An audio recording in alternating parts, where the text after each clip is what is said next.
একদিকে যখন দেশবাসী নিরাপত্তার কথা ভেবে সীমান্তে কর্তব্যরত সেনা জওয়ান, তখন অন্যদিকে নিজের পরিবার নিরাপত্তাহীনতায় ভুগছে এবং পাশে দাঁড়ানোর নেই কেউ। বাড়ির জায়গা দখল করে নিচ্ছে কিছু সমাজবিরোধী অসাধু ব্যবসায়ী, এমনটাই অভিযোগ সেনা জওয়ানের পরিবারের। এথেলবাড়ি এলাকার ঘটনা। অভিযোগ, ধনিরামপুর ১ নম্বর গ্রাম পঞ্চায়েতের অন্তর্গত যোগীঝোড়া বরবাক গ্রামের বাসিন্দা ইন্দিরা প্রধান, স্বামী সেন জওয়ান প্রদীপ প্রধান বর্তমানে চণ্ডীগড়ের পাঞ্জাব পাকিস্তান সীমান্তে ডিউটিরত। বাড়িতে পুরুষ মানুষ বলতে বর্তমানে কেউ নেই, বয়স্ক বাবা ছাড়া। জওয়ানের স্ত্রী ইন্দিরা প্রধান তারই বাড়ির সীমানার ২০ ডেসিমিল জায়গা দখল করে নেওয়ার অভিযোগ ঘিরে ছড়িয়েছে চাঞ্চল্য। অভিযোগ, প্রতিবেশী কয়েকজন অবৈধভাবে জায়গা দখল করেছে। শুধু জায়গা দখল নয়, পরিকল্পনা মাফিক যাতায়াতের রাস্তা পর্যন্ত বন্ধ করে দেওয়ার অভিযোগ উঠেছে, যার কারণে ছোট টোটো পর্যন্ত সে বাড়িতে এখন আসতে পারে না। বাড়িতে রয়েছে অসুস্থ বাবা, অসুস্থ এক ছেলে। কখনো হাসপাতালে নিয়ে যাওয়া প্রয়োজন হলেও তাকে পিঠে অথবা কোলে করে নিয়ে যেতে হয় প্রায় ৩০ মিটার পথ, তারপর টোটোতে অথবা গাড়িতে তুলতে হয়। বর্ষাকালে সমস্যা আরও বেড়ে যায়, যা নিয়ে ইতিমধ্যে প্রশাসনের দ্বারস্থ হয়েছে পরিবার। থানায়ও লিখিত অভিযোগ জানিয়েছেন সেনা জওয়ানের পরিবার। এমনকি একাধিকবার শাসক দলের নেতাদের দাঁড়ে দাঁড়ে ঘুরছেন ন্যায় বিচারের আশায়, কিন্তু এখনো পর্যন্ত কারোর তরফ থেকে সাহায্য পাননি পরিবারটি। বাধ্য হয়ে এক ডাকে অভিষেক দিদিকে বলো যে নাম্বার রাজ্যের মুখ্যমন্ত্রী রাজ্যবাসীর কাছে দিয়েছিলেন, সেটাতে ফোন করে অভিযোগ জানিয়েছিলেন, তাতেও এখনো কোনো কাজ হয়নি বলেই পরিবারের দাবি। তাই চরম সমস্যায় গোটা পরিবার। অসহায় মানুষের ভরসা সবসময় প্রশাসন, যার জন্য আইন শৃঙ্খলা রক্ষার দায়িত্ব রয়েছে।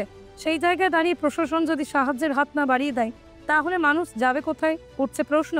যেখানে বারবার রাজ্যের মুখ্যমন্ত্রী নির্দেশ দিয়েছেন অসহায় মানুষের পাশে নেতা থেকে প্রশাসনকে দাঁড়াতে, সেই জায়গায় অসহায় সেনা জওয়ানের পরিবারের এই অবস্থা বেশ কিছু প্রশ্ন তুলে দিচ্ছে।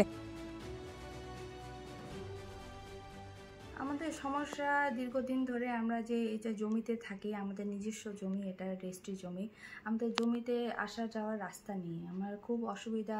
এখন আমার ছেলেও নিজে অসুস্থ, আমার বর আর্মিতে কর্মরত, সেজন্য আমি এখানে থাকি বিনাগুড়ি হসপিটালে। আমার ছেলের চিকিৎসা হয়, সেজন্য আমি এখানে থাকি। আমার বাবার নিজস্ব জমিতে থাকি আমরা।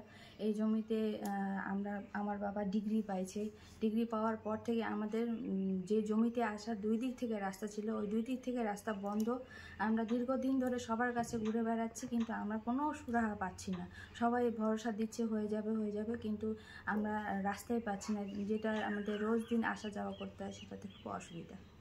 একটু একটু করে আমার জমি দখল করার আরও চেষ্টা চালাচ্ছে। শ্যামকুমার প্রধান থেকে শুরু করে এখানে সীতা প্রধান, মণিকুমার প্রধান আছে, ওরা আমার জমিটা আরও একটু একটু করে করে করে বাড়াচ্ছে এই জমিটা দখল করার জন্য। পঞ্চায়েত প্রধান থেকে শুরু করে অঞ্চল প্রেসিডেন্ট, সভাপতি সবাইকে জানিয়েছি, ওনারা ভরসা দেখাচ্ছেন, কিন্তু কতদূর কী হবে সেটা আজ অবধি বলতে পারছি না। আমি পেপারস আছে, আমার লিগাল পেপারস আছে, সব কিছু আমি লিগালি আমি একটা আইনের পথে চলতেছি। অসুস্থ হলে পরে বাড়িতে অ্যাম্বুলেন্স নিয়ে যাওয়ার কোনো এত আমরা অসুবিধার মধ্যে আছি। একটা টোটো ঢুকে না, বাবা প্রেশারের রোগী, এখন ওনাকে আমি কি করে স্কুটিতে করে নিয়ে যাব। আমরা রাস্তা চাচ্ছি শান্তিপূর্বক, আমাদের নিজের বাড়িতে থাকতে চাচ্ছি, যাতে আমাদের বাড়িতে আসা যাওয়ার সুবিধা একটা রাস্তা হোক। আমার মা বাবা যেন এখানে শান্তি মতন থাকতে পারে। আমরা কোনো ঝামেলা কেস চাই না। আমার নিজস্ব জমি আছে, আমার নিজস্ব জমি আমরা দখল পাই, আমরা শান্তি মতন থাকতে চাই। আমরা অন্যের জমি ডিমান্ড করতেছি না, আমরা নিজস্ব জমি ডিমান্ড করতেছি। কিন্তু সবাই, প্রশাসন থেকে শুরু করে সবার কাছে আমার এটাই অনুরোধ যে আমাদেরকে একটা সুরাহা করে দেওয়া হোক। এখানে দিন দিন আতঙ্কে থাকি, কখন আমাদের কি হবে না হবে, এটা সবসময় আমাদের একটা আতঙ্কে থাকতে হয়। বাচ্চা কাচ্চা নিয়ে আমাকে নিজের বাড়িতে নিজে তালা বন্ধ করে থাকতে হয় সবসময়। সেই জন্য আমি খুব অসুবিধায় আছি, আমাকে যেন এটাকে সুস্থভাবে বিচার হোক।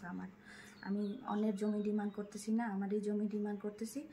সাথে আমার বাড়ি ঘরে আসার রাস্তা যারা বন্ধ করে রাখছে, তাদের সাথে আমার অনুরোধ, আমার যেন রাস্তা খোলা হোক।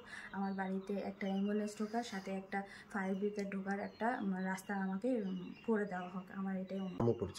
আমার নাম হচ্ছে ইন্দিরা প্রধান, আমার হাজব্যান্ডের নাম প্রদীপ প্রধান, আমার বাবার নাম রতন কুমার প্রধান। এটা হচ্ছে আপনার এঁথেলবাড়ি যোগীঝোড়া বরাবাক।